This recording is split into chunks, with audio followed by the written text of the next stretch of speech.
બંધ કરી દીધો વિડીયો પર.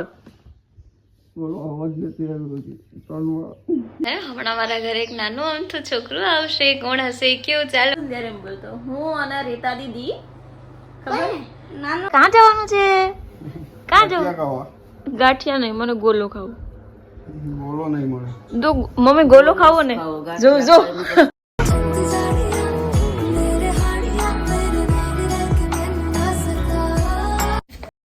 ગુડ મોર્નિંગ, રાધે રાધે મિત્રો. તો અત્યારે છે ને માનો નહીં કે સવારના 9 જેવું થયું છે અને ધવલ તો ક્યારથી જાગી ગયા. એ છે ને આજે 6:30 વાગે જાગી જાય અને હું સેટરડે સન્ડે ના લેટ જાગું. માનો નહીં 7 જેવું થઈ જ જાય.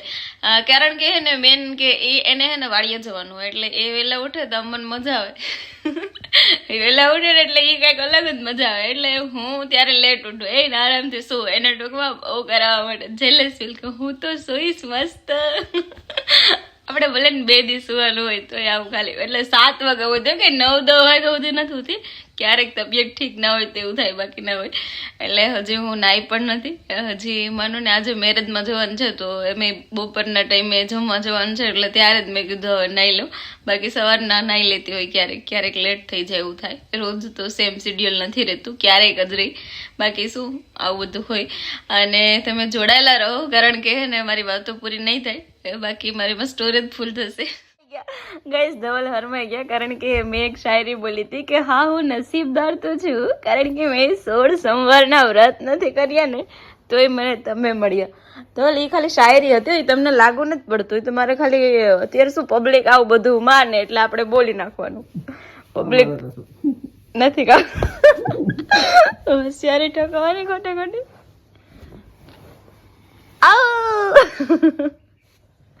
તમે પણ તમારા તો હાવ ખેલ એના કરતા તમારા કરતા નાના છોકરા હારા.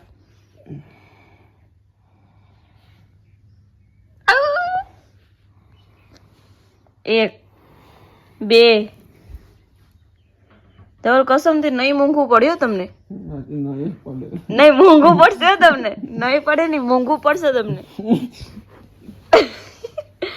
1 2 તમારું માથું અહીંયા હે કે તમારું સર અહીંયા હે? તમારા ગામમાં સર માથું બે હોય? હા અમારા ગામમાં સર એટલે મને યાર હિન્દી હમણાં બોલતી હોઉં ને મારે ના બધું હોય બિઝનેસ ને લગતો એટલા માટે.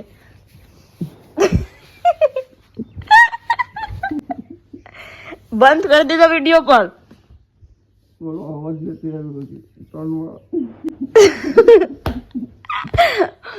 મગાઈ હતી પણ હવે રિટર્ન થઈ ગઈ. અને હે ને હમણાં મારા ઘરે એક નાનું અમથું છોકરું આવશે. કોણ હશે કેવું? ચાલો મારું ફેવરિટ હે. કોણ એવું નાનો છોકરો એક મને બહુ ગમે તો વિચારું છે. હા યસ ક્રિશવ. યસ તો ક્રિશવ આવે છે અને ક્રિશવ આવે ને ત્યારે આમ હું તો મસ્ત સુવાની તૈયારી કરતી હતી. ત્યાં મને એનો વિડીયો કોલ આવ્યો. પછી મેં કીધું હા હા આવો. એટલે એ આવે તો નિંદર ઉડી જાય કારણ કે એ મને બહુ ફેવરિટ છે. એની સાથે મને બહુ મજા આવે. એટલે અમુક નાના છોકરા હોય કે એની સાથે ટાઈમ સ્પેન્ડ કરવાનો બહુ મજા આવે. એટલે હવે ક્રિશવ આવશે, તમને ખબર ને કેવો વાતોડો કેવો ક્યુટ છે એટલે એની સાથે મજા જ આવતી હોય. હવે એ આવશે આજે રાતના, શાયદ અમને બધાને ક્યાંક બહાર જવાનું પ્લાન છે બટ ફિલહાલ અત્યારે ફાઇનલ છે નહીં. અત્યારે તો ક્રિશવ આવે એની ખુશી છે. અને મને મોટું દુઃખ આજે શું છે ખબર? ઇન્સ્ટાગ્રામ મારી આઈડી બંધ થઈ ગઈ. બોલો ખબર નહીં શું થયું પ્રોબ્લેમ. મારી જે મેન આઈડી છે ને જેમાં 27,000 આસપાસ કંઈક મારા ફોલોવર્સ છે, હમણાં 3-4 મહિનાની અંદર એટલા બધા વધ્યા એમ. અને પહેલાં તો તમને ખબર પ્રાઇવેટ જ હતું. હમણાં ઓપન કર્યું ને એટલો ટાઈમમાં સારા એવા ફોલોવર્સ વધ્યા બટ એ આઈડી જ બંધ થઈ ગઈ. એના હિસાબે ઘણા લોકોના પેમેન્ટ પણ આવી ગયા. એ બધું છે બટ આપણે મસ્ત આરામથી બધું ડિસ્કસ કરશું. કાંઈ નહીં, અત્યારે જે વર્તમાન છે એમાં માણીએ જીવીએ. અને બધાનું હું પેમેન્ટ વગેરે જેનું છે એ બધું ક્લિયર કરી આપીશ. ટેન્શન ના લેતા, પાર્સલ અહીંયાથી મોકલાવી આપીશ. અને અત્યારે ક્રિશવ આવે છે એની ખુશી. તને શરમ લાગે એમ? હા સિરિયસલી? શેની શરમ લાગે બોલવાથી? આમાં બધા જોઈ ત્યારે કે આ ક્રિશવ શું બોલે એટલે શરમ લાગે? તો તું ક્યાં કપડાં પહેરી? તું જે કપડાં પહેરીને એવા સેમ હું પહેરવાની. પિંક કલર નું પહેર? સિરિયસલી? તે પેલું પિંક છે એમ? કુર્તો પહેરીને થોડું આપણે મૂવી જોવા જવાય. હું જીન્સ પહેરું તો હાલશે? તો વાંધો નહીં. કે સાડી પહેરવી પડશે ફરજિયાત? તો વિડિયો ને બનાવે છે હાડી પહેરું તો જ મારા ભેગો ફોટા પાડી હા બાકી નહીં પાડી નહીં સિરિયસલી સિરિયસલી કેવા કલરની સાડી પહેરવી પડી તમારે બોલતો ને એના જેમ હું બોલતી હું ને રેતા દીદી કેમ બોલતો બોલ મારે તો દીધું તું પેલા નાનો હતો ને ત્યારે એમ બોલતો હું અને રેતા દીદી ખબર નાનો હતો તો કેમ આવી છે હા તો આવ્યો હતો અત્યારે એટલે 2 વર્ષ પહેલા તું નાનો જ હતો.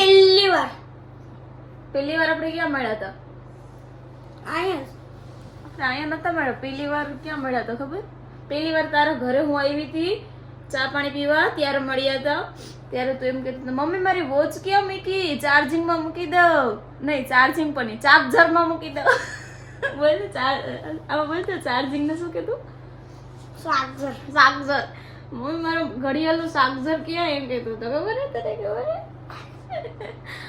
પછી બીજી વાર આપણે ક્યાં મળ્યા ખબર આપણે વા લગ્નમાં મળ્યા હતા ખબર તું મને સામેથી બોલાવવા આવ્યો હતો અને કોઈ આપણે વા લગ્નમાં ક્યાંક ગયા હતા ખબર ક્યાં કોના લગ્નમાં મને યાદ નથી આવતું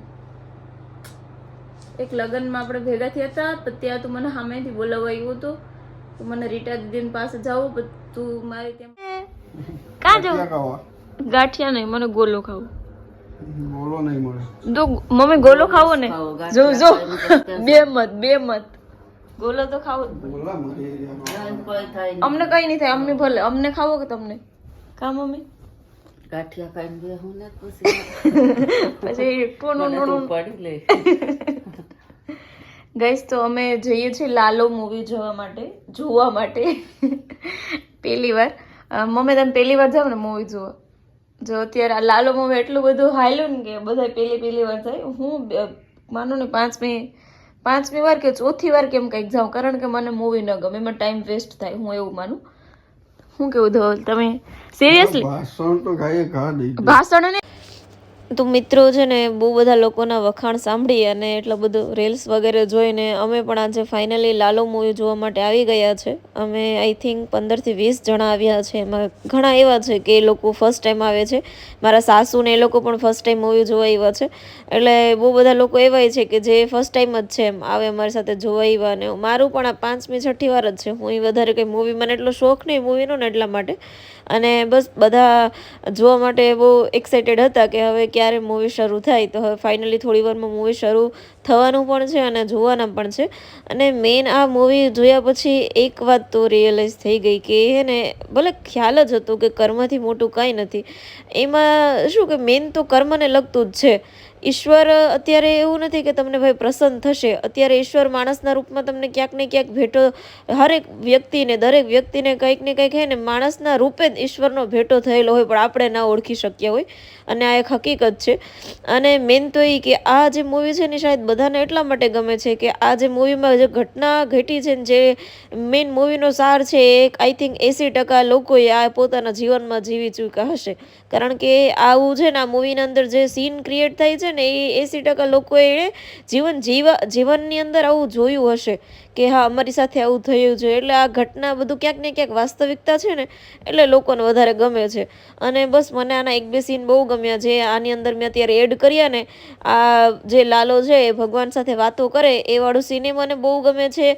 સાથે સાથે એ ભગવાન એને ગળે લગાડે એ વાળું સીન પણ મારું બહુ ફેવરિટ છે એટલે અમુક સીન એવા છે ને કે આપણે કાયદેસર એમ રોવડાવી દે એમ એટલે એવાય બહુ આમ ટૂંકમાં સરસ પિક્ચર છે બહુ સારું એવું મૂવી છે અને બસ જોયા જેવું છે તો બધાને ખ્યાલ જ છે મેન તો હકીકત છે એટલે આપણે હકીકત હોય એટલે થોડું વધારે ટ્રસ્ટ કરીએ અને વધારે આપણે ઈચ્છા થાય કે હાલો ને જોઈએ એવું શું છે કે લોકો એટલું બધું તારીફ કરે છે તો બસ આ મૂવીમાં એવું જ છે અને લોકોને જોવા એટલા માટે જ ગમે છે કે હકીકત વર્ણવી છે અને કર્મને લગતું બધું માહિતી આપી છે કર્મને લગતું ટૂંકમાં બધું સમજાવ્યું છે એટલે તમે પણ એકવાર ટ્રાય કરજો જો મેળ આવે તો થિયેટરમાં જોવાની બાકી પછી થોડાક ટાઈમ પછી ફોનમાં તો આવશે જ એટલે જેવી પહોંચ એવી રીતે તમે ટ્રાય કરજો અત્યારે મૂવી જોઈને નાસ્તો પાણી કરીને હવે અમે ઘરે જઈએ છીએ